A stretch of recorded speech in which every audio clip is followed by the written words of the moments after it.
Bonjour à toute la communauté de la crypto world, les crypto enthousiastes. Nous sommes aujourd'hui encore rendez-vous pour vous donner des informations très capitales sur la crypto-monnaie.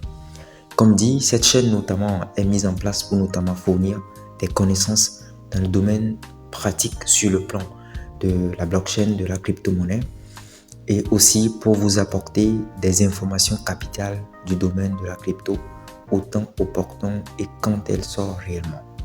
Alors aujourd'hui, on a une information très capitale qui vient de tomber. Cela notamment amène tend vers notamment cette troisième phase de toute révolution qui est notamment la phase de l'adoption massive. Je vous demanderai simplement d'être focus jusqu'à la fin pour recevoir ce message et en faire mon usage. Merci. On va écouter d'abord on va déjà voir d'abord l'information d'aujourd'hui. Merci. Solana pour les transactions en USDC avec les commerçants. Par Capet vrai. Dans une ère définie par la transformation numérique, Visa mène la révolution dans les transactions financières transfrontalières. En partenariat avec les acquéreurs marchands WorldPay et Nuvei, Visa exploite le potentiel de la blockchain Solana, un réseau haute performance reconnu pour sa vitesse et ses faibles coûts. En utilisant des stablecoins comme l'USDC, Visa améliore la vitesse des règlements transfrontaliers, facilitant des transferts de fonds rapides et sécurisés via sa trésorerie, modernisant ainsi les voies financières traditionnelles pour répondre aux exigences contemporaines du commerce mondial. Twitter.com/Solana, /statut, /1 699 32 831 643 533 556. Un parcours d'abord avec Crypto.com. Se lançant dans cette voie de l'innovation, Visa a initialement exploré l'intégration de l'USDC dans ses opérations de trésorerie en 2021. Cela a conduit à une collaboration prometteuse avec Crypto.com, faisant de Visa l'un des pionniers dans le test des règlements en stablecoin du côté de l'émission. Le projet pilote réussi, mené sur la blockchain Ethereum, a vu Crypto.com utiliser l'USDC pour remplir les obligations de règlement sur les cartes Visa en Australie, réduisant ainsi considérablement la complexité et le temps impliqué dans les virements internationaux. Cette initiative devrait s'étendre à d'autres marchés, promettant une approche transformative des transactions mondiales. Élargissement des horizons avec WorldPay et Nuvei. Les efforts continus de Visa pour faire progresser ses opérations de trésorerie ont vu l'inclusion de nouvelles options de règlement qui envoient des fonds sur la chaîne aux acquéreurs tels que WorldPay et Nuvei. Ces acquéreurs globaux desservent un vaste éventail de secteurs, y compris l'économie bourgeonnante de la blockchain et de la crypto-monnaie. Cette nouvelle entreprise promet des temps de règlement plus rapides pour les commerçants du monde entier, offrant une alternative aux monnaies fiat traditionnelles, à la fois moderne et efficace. Cette collaboration stratégique représente un bond en avant vers la diversification des options de financement et l'amélioration de la flexibilité dans la sphère du commerce mondial. Visa choisit le réseau blockchain Solana. En réponse à la demande croissante de réseaux blockchain plus récents et plus rapides, Visa a intégré le support pour la blockchain Solana, connue pour sa vitesse de transaction exceptionnelle et ses coûts réduits. Cela fait de Visa l'une des premières grandes entités de paiement à utiliser directement Solana pour les paiements de règlement en direct entre ses clients, ouvrant des voies pour des solutions de transaction plus réactives et rentables. L'intégration avec Solana ne signifie pas seulement un engagement envers l'innovation, mais positionne également Visa à l'avant-garde de l'exploitation de la technologie pour redéfinir l'avenir des paiements et des applications financières. Ok, bon, je pense que vous avez notamment suivi l'information qui est très capitale.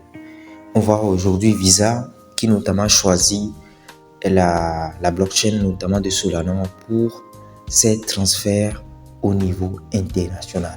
Je vous assure en fait que c'est réellement gigantesque. Vous allez voir en réalité que Visa est en train de se positionner dans le domaine aussi de la crypto.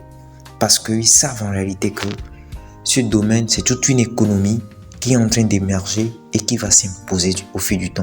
Comme l'économie classique des actions et qui sont là. Du coup, ils sont en train de se positionner pour ne pas subir les méfaits du fait qu'il ne faut pas se mettre à jour et notamment suivre la révolution. Parce que la révolution fait deux choses. Si vous êtes une entreprise et que vous ne suivez pas la façon dont les choses évoluent, qu'est-ce qui arrive en fin de compte, c'est que votre entreprise ne sera plus rentable. Vous allez disparaître. Parce que vos concurrents sur le marché, il y a des concurrents qui vont arriver et qui vont vous balayer. Et c'est ce qui arrive aujourd'hui. Visa adopte notamment, choisit le réseau Solana pour ses transferts. Ce que cela signifie, c'est que ça permettra à ce que Visa puisse faire ses transferts. On puisse faire notamment les transferts à travers Visa pour payer même des choses sur le plan international rapidement. Parce que ce qui arrive souvent, c'est que pour que vous puissiez notamment faire un transfert ou bien recevoir de l'argent, bien payer quelque chose, il faudrait que la banque puisse notamment valider la transaction. Quelquefois, la transaction prend plus de temps. pour que cela soit validé. Ce qui a un peu de préjudice, je crois bien, sur le plan commercial. Maintenant, avec cela, c'est que les transactions seront plus rapides, puisque c'est sur la blockchain et c'est avec notamment le réseau de Solana, la blockchain de Solana, qui est très rapide, avec quelques secondes, quelques minutes, ça passe déjà, la transaction passe. Et aussi avec l'USDC, qui est un stablecoin. Ceci, en fait, c'est pour notamment prévenir tout ce qui va arriver encore dans les années à venir. Ne l'oubliez pas, le prochain halving, c'est pour 2024. Et je crois bien entre avril et mars 2024. Et ça veut dire, et on connaît bien le cycle sur le plan général. On sait que lorsqu'on prend un an, dans l'intervalle du temps de un an après l'halving, il y a des grandes choses qui se passent. Ce qui est très important aujourd'hui à comprendre, c'est que tout se met en place. Vous allez voir que le marché va bouger. Parce qu'aujourd'hui, à peu près, il n'y a pas assez de liquidité sur le marché. Alors, le marché va bouger, il y aura beaucoup. Et maintenant, dès que la liquidité, l'acceptation des ETF vont arriver, ça va booster le marché à un niveau assez élevé. Alors, ce qui est très important aujourd'hui, c'est d'avoir un esprit rationnel, de ne pas aller avec l'émotion. Surtout, c'est d'apprendre notamment d'abord avant d'y aller, puisque ce n'est pas du hasard.